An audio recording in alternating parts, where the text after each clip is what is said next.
શ્રાવણ માસના પહેલા સોમવાર માટે દેશભરના શિવાલયો સજીને તૈયાર છે, જ્યાં રુદ્રાભિષેક, ગંગા આરતી અને વિશેષ શણગાર માટે હજારો શ્રદ્ધાળુઓ એકત્ર થઈ રહ્યા છે. ભગવાન શિવના દર્શન અને જલાભિષેક માટે આજે વહેલી સવારથી જ મંદિરના કપાટ ખોલી દેવામાં આવ્યા છે.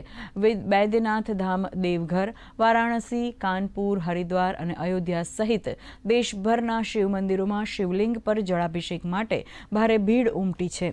ક્યાંક વૈદિક મંત્રોચ્ચાર સાથે રુદ્રાભિષેક થઈ રહ્યો છે, તો ક્યાંક મહાઆરતી. પહેલા સોમવારે હજારોની સંખ્યામાં કાવડિયાઓ અને શિવ ભક્તો ગંગાજળ, બિલીપત્ર, ધતુરો, દૂધ અને અન્ય પૂજન સામગ્રી સાથે બાબા ભોલેનાથનો જલાભિષેક કરી રહ્યા છે. હર હર મહાદેવ અને બમ બમ બોલેના નારાથી મંદિર પરિસર ભક્તિમય બની ગયું છે.